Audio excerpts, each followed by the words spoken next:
তারেক রহমান সমাজের সবচেয়ে যারা খারাপ লোক তাদেরকে হলো পার্লামেন্টে নিয়ে গিয়েছেন। আমরা যখন ছবিতে দেখি তারেক রহমানের আশেপাশে সবচেয়ে অভদ্র লোকগুলা তারেক রহমানের আশেপাশে থাকে, যারা হলো খাল কাটার নামে বিশাল বিশাল মেগা প্রজেক্টের দুর্নীতি শুরু করছে। প্রিয় তারেক রহমান, আমরা জানি এক সময় আপনি খাম্বা লাগিয়েছেন, এই যে আমাদের এখানে কারেন্ট নাই, এখন পুরা বাংলাদেশে খাম্বা আছে কিন্তু কারেন্ট নাই। কেন নাই আমরা জানি না, আসলে জানি না একটা কারণে। আমাদের প্রথমে তারা বলেছিল বাংলাদেশে কোনো জ্বালানি সংকট নাই, পরে আমরা যখন পেট্রোল পাম্পে গেলাম দেখলাম জ্বালানি নাই। এটা আপনারাও ভুক্তভোগী ছিলেন। সরকার বলে তেল আছে, পেট্রোল পাম্পে কালার এক্সপার্ট এবং ডার্ক স্যাপ সমৃদ্ধ অরিক্স অ্যাডভান্স ডিটারজেন্ট পাউডার, আপনার লন্ড্রি এক্সপার্ট। তেল নাই, কয়েকদিন পরে লিটারে বাড়িয়ে গেল 45 টাকা করে। তখন হুর হুর করে পেট্রোল পাম্পে তেল আসা শুরু করলো। বিএনপির সিন্ডিকেট হলো এই তেলটা আটকায় রাখছিল। এবার চিন্তা করেন, এই এক ধাপ্পাবাজিতে তারা কত হাজার কোটি টাকা জনগণের পকেট মেরে নিয়ে গিয়েছে।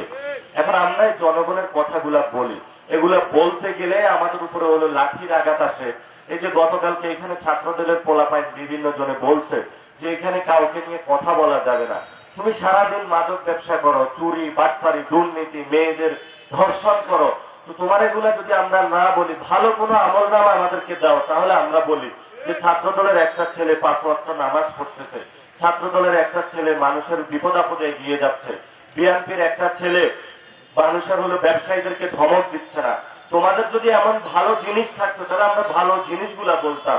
এখন দুনিয়ার আকামের লিস্ট এত বড় করেছেন, এটা আমরা বলেই শেষ করতে পারি না। ভালো লিস্টে আমরা কখন যাব? প্রিয় ভাইয়েরা, এই তরুণ প্রজন্মের কর্মসংস্থান, আগামীর প্রজন্মকে এই বর্তমানে যারা গ্যাং সৃষ্টি হয়েছে, সালাউদ্দিন গং, ফখরুল গং, তারেক রহমানের গং থেকে বাংলাদেশের মানুষকে মুক্তির জন্য, বাংলাদেশের পুলিশের সংস্কারের জন্য, বাংলাদেশের হিন্দু ভাইদেরকে অধিকারের রক্ষার জন্য, নারীদের সংস্কারের জন্য, মিডিয়া ভাইদের সংস্কারের জন্য আমাদের নতুন একটি যাত্রা শুরু করতে হবে।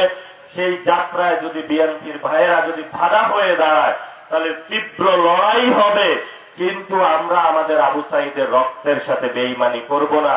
যিনি শহীদ হয়ে গিয়ে বলে গিয়েছিলেন, আমি মরে গেলাম, তোমরা 18 কোটি বাংলাদেশ জীবিত আছে, তোমাদের কাছে একটা দায়িত্ব দিয়ে গেলাম যে তোমরা বাংলাদেশটা ভালো করবা।